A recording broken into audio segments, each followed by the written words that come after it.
ሰላም ውድ አድማጮቻችን የሰዓቱን አዳዲስ ሰበር መረጃዎች ይዤላችሁ ቀርቤያለሁ። እስከ መጨረሻው አብራችሁን ቆዩ።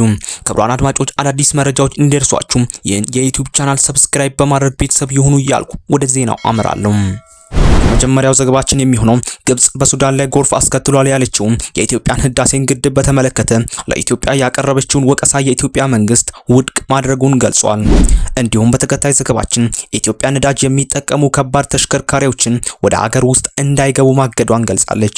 በመጨረሻም የእስራኤሉ ጠቅላይ ሚኒስትር ኔታንያሁ በሐማስ የታገቱትን እስራኤላውያን በሚቀጥሉት ቀናት መለቀቃቸውን አሳውቃለሁ ማለታቸውን የማስቃኛችሁ ይሆናል። እስከ ፍጻሜው ድረስ አብራችሁን ቆዩ። ወደ መጀመሪያው ዝርዝር ዘገባችን ሳመራችሁ የውሃና ኢነርጂ ሚኒስቴሩ በበኩላቸው ግብጽ ህዳሴ ግድብ በአግባቡ ባለመተዳደሩ ምክንያት የተለቀቀው ውሃ በሱዳን ጎርፍ እንዳስከተለ በመግለጽ ያወጣችው መግለጫ በሐሰት የተሞላና ተንኮል አዘል ነው በማለት ውድቅ ማድረጉ ተገልጿል።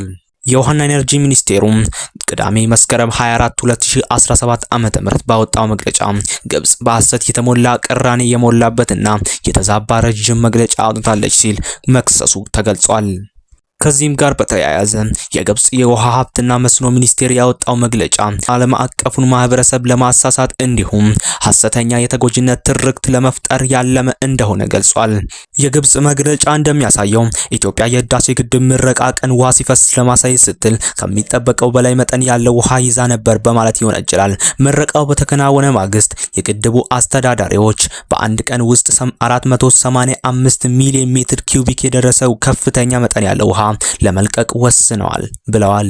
ይህ የኢትዮጵያ ድንገተኛ ውሃ አለቃቀቅን በተመለከተ ከሌሎች ምክንያቶች ጋር ተዳምሮ በሱዳን የእርሻ መሬቶችና በርካታ መንደሮች እንዲጥለቀለቁ ማድረጉን በመጥቀስ ከሷል። የኢትዮጵያ የውሃና ኢነርጂ ሚኒስቴር በበኩሉ ለዚህ ክስ ምላሽ በሰጠበት በዛሬው መግለጫው የቀረቡትን ውንጀላዎች ተንኮል ያዘለና መሰረት የለሽ በማለት ውድቅ አድርጓል። የግብጽ መንግስት ተቋማትም እንዲሁም ታላቁ የኢትዮጵያ ህዳሴ ግድብና አባይ ወንዝን በተመለከተ በሚያወጡት መግለጫ ላይ ውሸት ዋና አካል ሆኗል ብለዋል። ብሉ ናይል ከህዳሴ ግድብ በፊት የነበረውን ታሪካዊ የፍሰት መረጃ በቀላሉ ማነጻጸር እንዲሁም በቀላል እውነታው የት እንደሚገኝ ያሳያል ሲሉ የቀረበውን ክስ አጣጥለዋል። የህዳሴ ግድቡ ከዚህ ቀደም የታችኛውን ተፋሰስ አገራት ላይ ይደርስ የነበረውን ከፍተኛ የጎርፍ መጠን እንዲቀንስ ማድረጉን ለማስረዳትም በሱዳን የተመዘገበውን የ93 ዓመታት የውሃ ፍሰት መረጃ ጠቅሷል። በሚኒስቴሩ መግለጫ መሰረት ግድቡ ከመገንባቱ በፊት ከፍተኛ የጎርፍ መጥለቅለቅ በነሐሴ ወር በቀን ከ800 ሚሊዮን ኪዩቢክ ሜትር እንዲሁም በመስከረም ወር ከ750 ሚሊዮን ኪዩቢክ ሜትር በላይ ይደርስ ነበር። በነሐሴ ወር 2017 ዓ.ም ይህ ቁጥር በአማካይ ወደ 154.7 ሚሊዮን ኪዩቢክ ሜትር ዝቅ ማለቱን መስከረም ላይ ደግሞ 472 ሚሊዮን ኪዩቢክ ሜትር ሆኖ መመዝገቡን አስረድቷል። ይልቁንም ታላቁ የኢትዮጵያ ህዳሴ ግድብ ባይኖር ኖሮ ባለፉት ጥቂት ወራት በኢትዮጵያ ደጋማ አካባቢዎች የተከሰተው ከባድ ዝናብ በሱዳንና በግብጽ በሰው ህይወት እንዲሁም በመሰረተ ልማት ላይ ታሪካዊ ጥፋት ሊያስከትል ይችል ነበር በማለት የግድቡን ጥቅም አንስተዋል።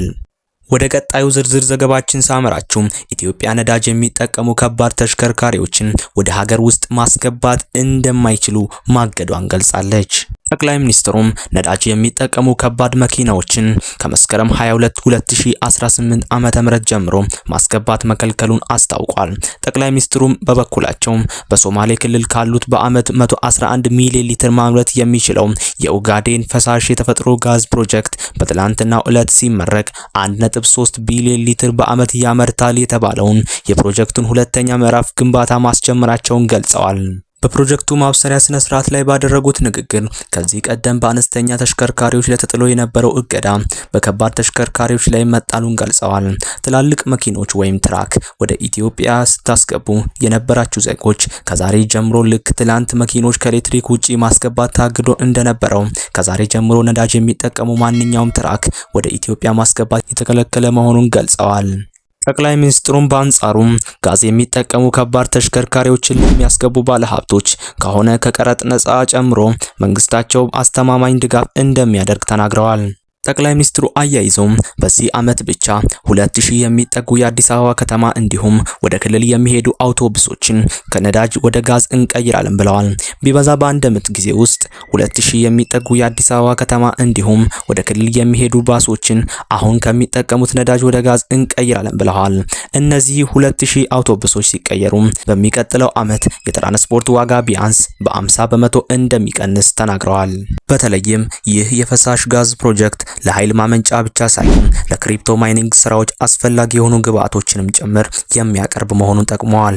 ጠቅላይ ሚኒስትሩ ፕሮጀክቱ የጋዝ ማምረቻ ብቻ ሳይሆን ለማዳበሪያ ማምረቻ ወሳኝ የሆኑ ግብአቶችንም ጭምር እንደሚያቀርብ ገልጸዋል። ውድ አድማጮቻችን ሰብስክራይብ፣ ላይክ፣ ሼር እያደረጉ ወደ መጨረሻው ዝርዝር ዘገባችን አመራችኋለሁ።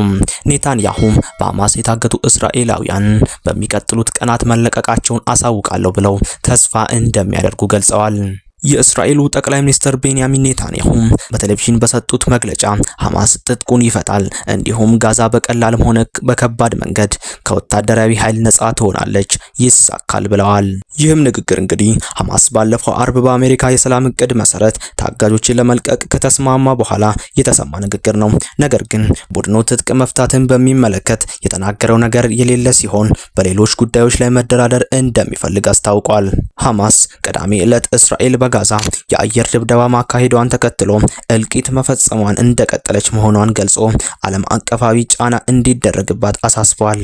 በእስራኤልና ሐማስ መካከል ቀጥተኛ ያልሆነ የተኩስ አቁም ንግግር የፊታችን ሰኞ በግብጽ ሊጀመር ቀጠሮም ተይዟል። የዩናይትድ ስቴትስ ፕሬዝዳንት ዶናልድ ትራምፕ ስምምነቱን ለመፈጸም በሐማስ በኩል የሚፈጠርን መዘግየት አልታገስም ብለዋል። ክቡራን አድማጮቻችን የሰዓቱ አጫጭር መረጃዎች እኚህን ይመስሉ ነበር። እስከ መጨረሻው ስለተከታተሉን እናመሰግናለን። ነገም እንዲሁ አዳዲስ ሰበር መረጃዎች በእጆ ስልክ እንዲደርሱ ሰብስክራይብ ማድረግዎን እንዳይረሱ። መልካም ቀን። ሰላም ለሀገራችን፣ ሰላም ለኢትዮጵያ።